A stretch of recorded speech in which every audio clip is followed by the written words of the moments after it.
Today, we're diving into a new platform that's mixing things up in a really interesting way. It's called Decentrawood TuneHub, and it's sitting right where music, AI, and the blockchain all crash together. It's aiming to give creators, hosts, and even just the listeners a totally new way to engage. All right, let's get into it. So, the big question right off the bat is this. Are we looking at the actual future of music? I mean, a brand new way for artists and fans to connect, and for everyone who's involved to get a piece of the pie. This whole idea really points to a completely digital-first way of thinking about music ownership. So what is it really? Well, at its heart, Decentrawood TuneHub is a decentralized platform. The idea is that people can use AI tools to create music and videos, and then they can turn those creations into unique digital assets. You know 'em, NFTs. And once those exist, pretty much everyone in the ecosystem can earn rewards just by interacting with them. Okay, before we go any further, there's one key term we've got to wrap our heads around: layer. Now, the easiest way to think about a layer is to imagine a digital album or maybe a really well-curated playlist. It's basically the digital space where all these music and video NFTs live, so that people like you and me can actually find them and listen. So who exactly gets to participate in this whole thing? Well, the platform is really built around four main roles. Each one has its own way of contributing to the system and, of course, its own way of earning. Let's break down who these players are. And here they are. First, you've got the creator. That's who makes all the content. Then you have the NFT owner, who buys and invests in that content. Third is the host, who provides the digital real estate. And finally, the user, which is pretty much all of us, the people who just enjoy the music.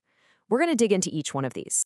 And that brings us to the really juicy part, the TuneHub earning engine.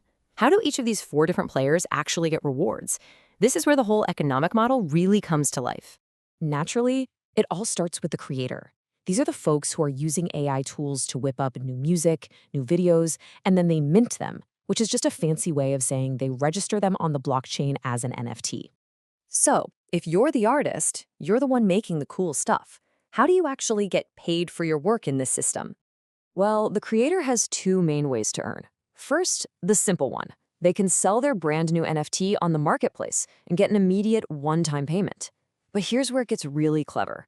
They also get to earn continuous, passive royalties every single time the person who bought their NFT stakes it on the platform. We'll talk more about staking in just a second. Okay, so what about the person who just bought that NFT from the creator? What's in it for them? Let's look at the NFT owner role. It's actually pretty simple. The owner of an NFT earns rewards whenever a user listens to the music or watches the video that their NFT represents. So for them, the game is all about owning popular content that people really want to hear. So here's the process. This is the crucial part. An owner buys an NFT.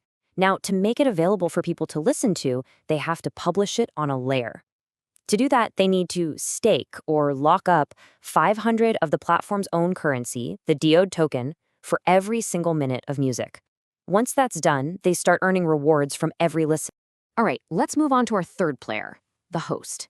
If NFT owners need a place to publish their music, well, the host is the one who builds that place. They're like the digital venue owners.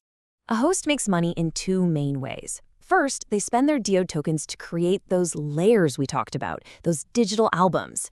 By providing this super important hosting space, they get a pretty big chunk of the rewards. And second, just like with other roles, they can earn a commission by referring other people to become hosts too. And that brings us to the final, and you could argue, the most important player of all, the user. This is the role anyone can just jump into. It's the listener, the fan, the audience. So let me get this straight. You can actually earn rewards just for listening to music?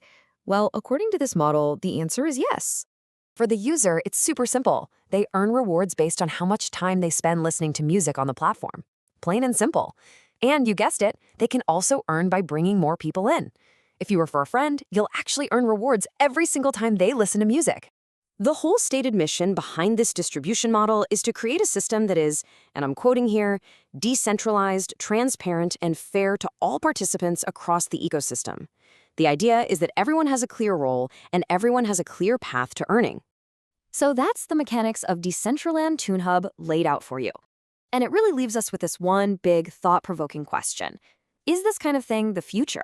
Could these complex, transparent, interconnected ecosystems really reshape the entire creative economy for artists, for investors, and for fans? Well, I guess only time will tell.